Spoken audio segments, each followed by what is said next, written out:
we have reached the beginning of another year, so it's appropriate that I talk about some of the top titles I watched in the previous year, particularly the fact that last year I finished my first full year of doing an anime podcast, along with my third year doing the Anime Secret Santa, this time brought to us by Taiku Podcasts. And I watched Blood Blockade Battlefront, and there's a written review of that on the blog. Now, with that in mind, it's time for my 8 picks. Why 8? Because 2 per core, though I'm not limiting myself to having those 2 be just 2 individual works per core, because some cores were stacked and others not so much. Frieren, Beyond Journey's End. Frieren, Beyond Journey's End is a fantasy anime, for that matter manga, which builds on the structure of the Dragon Quest-influenced fantasy story that in ways that, honestly, a lot of fantasy fiction in general doesn't. Or if it does, it hasn't grabbed mind share in the way that Frieren has. The core concept, taking a look at the epic fantasy quest story and asking what comes after, long after, not in the sense of the next generation of heroes fighting the next generation of evil, but rather looking at how the world is adapted and doing so through a basically extended meditation on grief, not from those who fell in battle, but those who grew old and died of old age, is very rare. Record of Lodoss War, Crown of the Covenant kinda did this, but the focus there was again on the scrappy younger generation of heroes and the new onset of war, with Delit keeping a supporting role, but not necessarily providing the same meditation and focus on her grief and looking back on what came before the way that she did in, well, the Deedlit and Wonder Labyrinth game.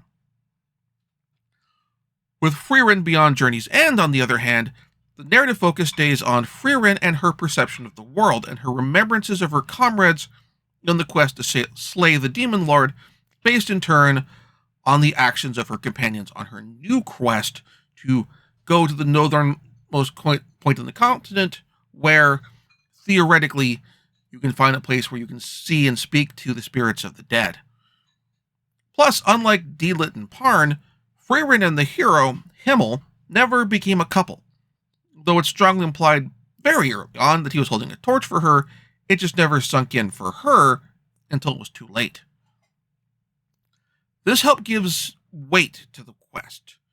To find this place in the north in the continent where Frieren can speak to the spirits of the dead, and thus she can tell the spirits of the mortal humans that she cared about that she did indeed care about them, and through this come to terms with their feelings and properly mourn, while also nurturing a new group of companions who are all of whom are mortal humans. And then on top of that, you have a giant pile of absolutely gorgeous animation with backgrounds and landscapes that give a pastoral sense while also allowing for a degree of menace, combined with monster designs and fights against those monsters that are engaging and exciting, and in turn balance the action of those fights with a very light and dry humor, both of which in turn emphasize the melancholy of the story. Pluto. Now, I confess, I have not finished watching Pluto as of this recording. I'm a few episodes in. I probably would have gotten caught up, but I was doing Anime Secret Santa, but that's fine. That said, Naoki Urasawa is a master of sequential art among the masters like Mobius, Kirby, and Eisner. He is perhaps at his strongest in the mystery thriller, with Monster and 20th Century Boys being his most well-known works in that genre, or among them. Though, at this point, only Monster has been adapted to adaptation, with 20th Century Boys having gotten a live-action adaptation of debatable quality. Pluto is his third pillar. It takes one of the greatest stories from Osamu Tezuka's Astro Boy, the world's strongest, and shifts the focus to one of the less combat-focused of those robots, Gescheidt, or Gerhard in Tezuka's original manga, the robot detective who is tasked with investigating the series of murders of other robots, and also initially a human, by a mysterious horned figure. I cannot praise Urasawa as a writer and an artist enough, and the series adapts his plot and character design to the screen tremendously well, pacing the story brilliantly and letting his characters be fully expressive and present themselves upon the screen in a way that does justice to the story that is being adapted, and in turn, the story that Kurosawa is adapting himself. Absolutely recommend this without any question, without any hesitation. Oshi no Ko. We've had a lot of idol anime over the past couple decades, and they tend to take a romanticized look at the industry. Stuff like, Love Live and Idol Master and that sort of thing. Now, the late Satoshi Kon's Perfect Blue was a darker and more cynical take on the Japanese entertainment industry, but it's also very focused and also very short. Yes, there's a novel that it's based on, but also that's kind of all there is. What I think makes Oshi no Ko work better at providing a portrait of the industry warts and all is, without spoilers, is that Perfect Blue focuses on the dark side of the Japanese entertainment industry, but doesn't really convey a good sense of why you would want to be an actress or an idol in the first place. By contrast, Oshi no Ko does a very good job of conveying the appeal of being an idol and a performer. Not just that, but it also does a good sense of why you would choose to keep doing it, as opposed to changing fields like Mima and Perfect Blue did, or just leaving outright. Perfect Blue is consequently, perhaps unintentionally, very paternalistic in this regard, providing no sense of why you would choose to do this, just saying, oh, this is bad, you shouldn't do this. Why would you want to do this? Even if they're not explicitly saying, don't be even if they're not outright saying you shouldn't be an idol, that is the takeaway, is being an idol is terrible and sucks, and leads to people, and focuses more heavily on stalkers and deranged people posing as you and murdering people, that sort of thing. Oshi no Ko is not, or at least if it is being paternalistic, it is being so in a very different way.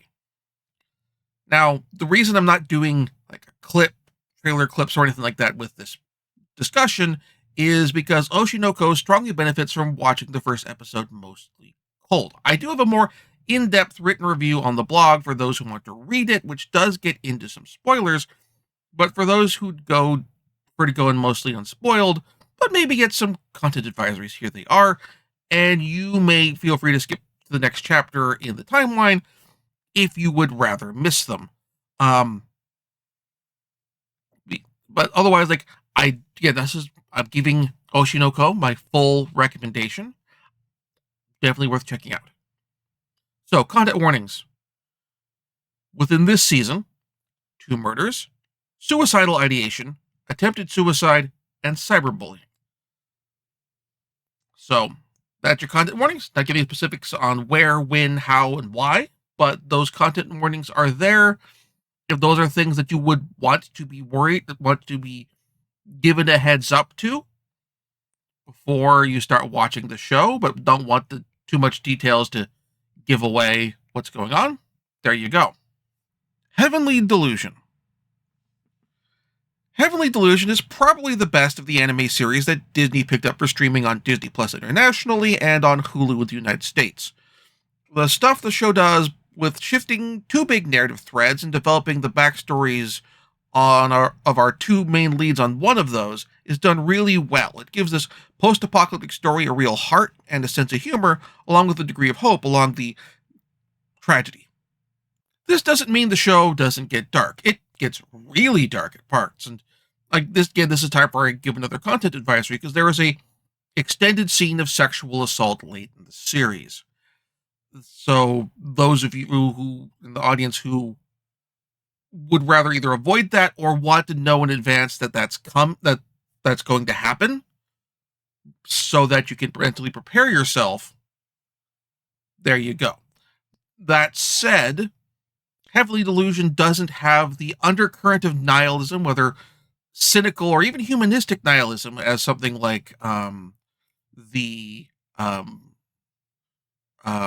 Girl's Last Tour, I would describe that as being, that a lot of their post-apocalyptic works carry. None of the, cynical nihilism would be something like your, you know, your various zombie works where humanity devolves and devolves is the wrong term, but descends into I've got mineism and everybody out taking out everyone else because they think everyone else is out to get them, creating a self-fulfilling cycle of betrayal and murder that you see in lots of zombie works. We don't have that. We also don't have the again, the humanistic nihilism of Girls' Last Tour of people are getting along and banding together and working together, but ultimately it's futile because once this generation is gone, there will be nothing left kind of situation. Neither of those are the case. There is a future to aspire to see. Vinland Saga Season 2. It's always interesting to see when a series pulls a bit of a 180 from its first season. The first season of Vinland Saga was an intense, action-packed series focusing on the wars between the English and the Danelaw, leading to the ascension of King Canute from the perspective of Thorfinn, a teenage boy who basically has ended up in a Viking mercenary warband so he can get revenge on the band's leader for his role in the betrayal of his father. It's intense, it's graphically violent, and kind of horrific, pulling no punches in its depiction of what war was like at this time, and how horrible it can be for the ordinary people caught in the middle. Then there's Season 2. We jump forward almost 7 or so years. Thorfinn is now a young adult, and after the conclusion of the first season, he's ended up becoming a slave, for reasons that make sense in context of the previous season, and he's become a pacifist. This viewpoint is expanded on by another slave, Einar, who ends up working alongside Thorfinn and becoming his friend.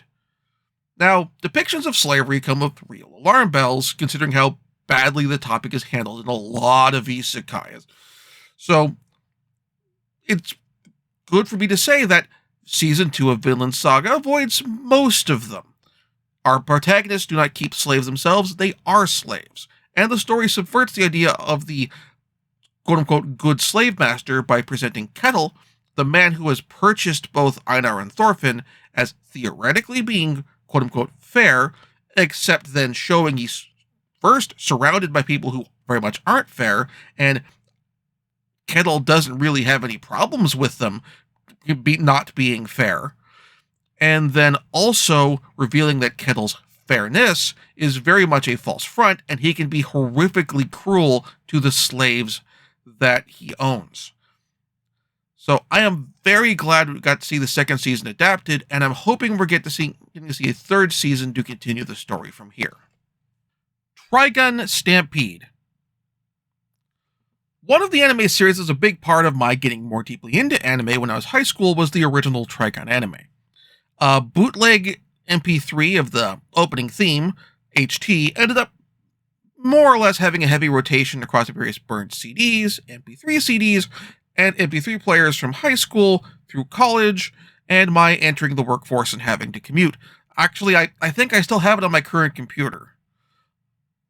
Anyway, while the series has remained in print, I still see that fans are younger than me at KimuraCon and at other people's convention cosplay photo galleries cosplaying as Vash and Wolfwood. I thought that Trigun had become one of those works from the late 90s and early aughts that would have eventually faded from relevance, only remaining popular through the nostalgia of otaku like myself. And then, this past year, we got Trigun Stampede, a new title from Studio Orange, who had done a tremendous job doing 3D CG animation through Land of the Lustrous and that TV series. And this series felt like a tremendous flex. The characters are spectacularly expressive, on par with some of the finest examples of 2D animation. The environments are detailed and gorgeous, with some spectacular panoramas on planet No Man's Land, but they've renamed Planet Gunsmoke, and the music is fantastic.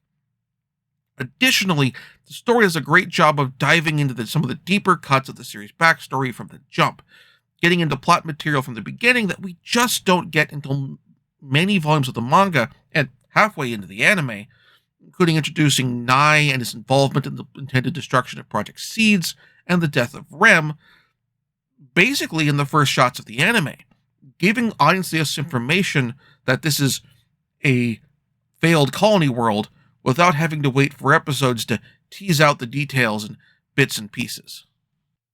In short, Trigun Stampede does a tremendous job of adapting some of Trigun, a story that is already finished, and it does so in a way that introduces a new audience to this world and these characters in a way that fits with the changes with how we do anime these days as opposed to how things were done back in Trigun's day. Focus on fitting a series within this 12-episode core, with the series more or less already being renewed. And since the actual source material is done, the people making this know where it's going. And can keep in mind, okay, we're doing 24-episode split core or what have you, and we know where the series is going. We don't have to worry about hitting a certain point and going, oh, the writer just dropped this big reveal that changes everything halfway through our series, a quarter of a way through our series. We have to shift gears to reflect that sort of thing. And also, because of this, you can do all the necessary foreshadowing within this runtime at a reasonable pace, because you know everywhere you need to hit for your trip in this journey, in this story, and how long you have to do it, and can plot your course accordingly. Now, between this, Pluto, and so forth, this year has been a great year to show how anime studios how to revisit older stories that hadn't been told in their entirety or ended up compromised in their telling due to running out of source material or out of airtime alongside a currently running series. So we got I believe at the end of Tokyo Mew Mew new this year. We get Pluto, we have Trigun Stampede, we have now an excellent series of examples for, hey, we're going back and looking at these older works, and we are going to retell them and readapt them, because now we have the full picture and can tell the story accordingly. Before we get to the last two, a couple of honorable mentions. First, Inspector Season 2 did a great job of continuing the narrative conceit of the first season of Inspector by presenting a urban fantasy mystery series with the core structure based around not only solving the mystery, but then keeping the presence of the supernatural secret up from mundane authorities. Not just to solve the mystery, but to solve the mystery in a way where you can concoct a neat lie that will make sure the right person goes to justice while keeping the supernatural out of it.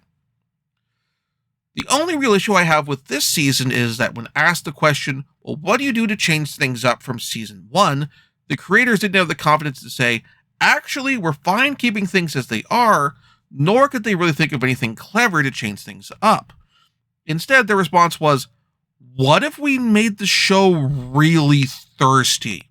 Not explicitly on camera lewd in a fan service sense, but rather, what if we added a character trait to Kotoko where she's really thirsty, and she will overshare a bunch of really lewd things at least once, maybe even multiple times per story, because we think libidinous women are inherently funny because that doesn't fit with established gender roles. We aren't actually commenting on those gender roles, mind you.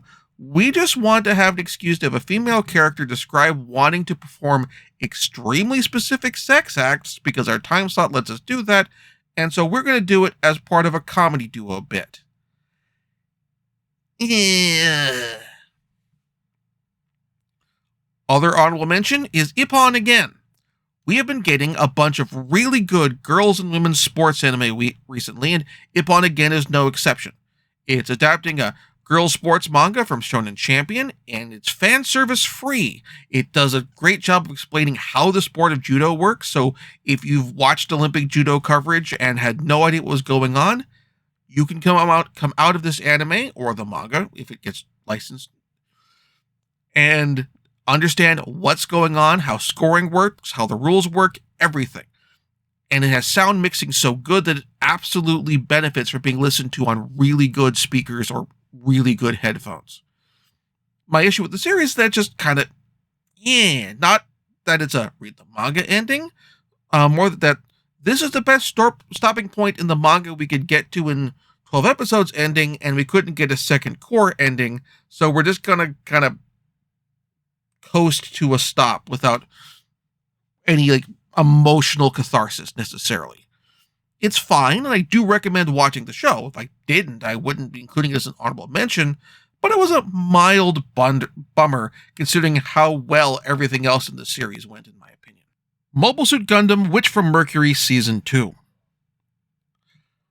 The first season of Witch from Mercury was fantastic and left us, as viewers, wondering, can Sunrise stick the landing here, or will they have some of the same problems with the back half of this series that they've had with the back halves of other Gundam series from Seed onward? The answer is they did stick to the landing, sort of, mainly because they didn't overextend themselves. However, as a consequence of only having one additional core to work with, instead of the full 4 cores, or even just one more core to bring them 3, some of the development of supporting characters in the groups that they're part of fell down. The big example of this is the Dawn of Fold. They discuss what their objections are with the spacers and the way that the spacebound corporations view the Earth during their attacks throughout the series, and we see a bit of what's motivating them and what they're contending with when Ghoul is stuck Earthside as Bob, but they use some terminology and setting specific uses of this terminology that is never really explained, which would help actually flesh out the Dawn of Fold further and would make them more sympathetic if we knew what they were saying when they were using these terms, which everyone else in the universe in the universe of the show, that is, knows about, but we don't. This is important when, during this season, the Dawn of Fold shoots up the school where the series is set in a mech, causing significant supporting characters to be killed or badly injured, and causing catastrophic damage to the school, which, considering the number of younger viewers in the United States who have had to deal with school shootings in the past few years, I could see being something what they would find intensely stressful, considering that would be, in a way, their own fears writ large in multiple senses of the term and on a bigger scale.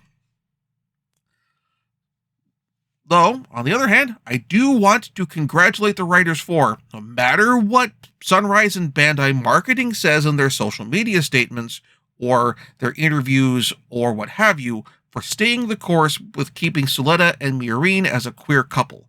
Way to go. Again, good conclusion for the series. Doesn't quite stick to the landing as a slight hop, but otherwise does a pretty good job. My love story with Yamada-Kun at level 999. I was pleased to just stumble headlong into a fun shoujo or yosei, I've heard both descriptors used, romantic comedy anime this year with my love story with Yamada-Kun at level 999, and I have not encountered a truncated version of that title that I can say in a sentence. The cast for the show has strong chemistry with a wide and engaging group of friends for the main 2 leads to move among, with characters who, except for Yamada-Kun himself, who was a senior, and the kid sister of one of their guild members, and one other character who's Yamada's classmate, are all adults or college students with adult and college student lives and concerns. And not to find a point on it, and to get some spoilers, I was also very happy when the end of the series put a solid answer to the question of will they or won't they? They will, and they will with plenty of room for more stories in the manga to talk about what they do when they get together, along with slice of life comedy with the various members of the MMO guild that our main couple is a part of. This ending made me happy because the main couple got together, and also happy because there's more story in the manga, so we can continue to see this couple continue to be together. Because as we've learned from Tonikawa, Fly Me to the Moon, the moonlighting rule is bullshit. You can have excellent stories told about couples who are in a steady relationship together. There is still room for drama, conflict, and all that sort of thing, but you can keep the main romantic couple, or throuple, in the case of something like girlfriend, or what have you. You can keep that unit, the group together, and let the romance continue without having the fact that they've stayed together in any way harm the telling of the larger story.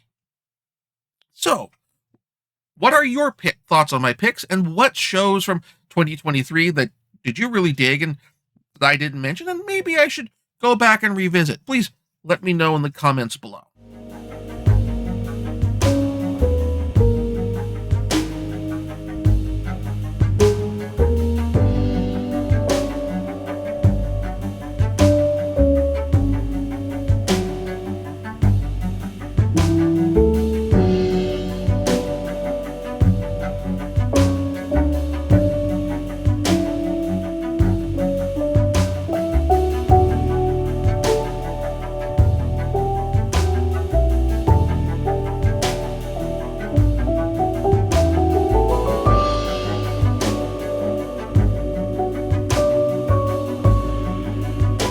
Thank you very much for watching. If you enjoyed the show, please like and subscribe. And also consider backing my Patreon. Patreon backers get episodes up to 1 week early of this show and any future Let's Plays. Also, please consider backing my Ko-fi. Toss me a few bucks also helps support the show, and it's not a monthly obligation or anything like that.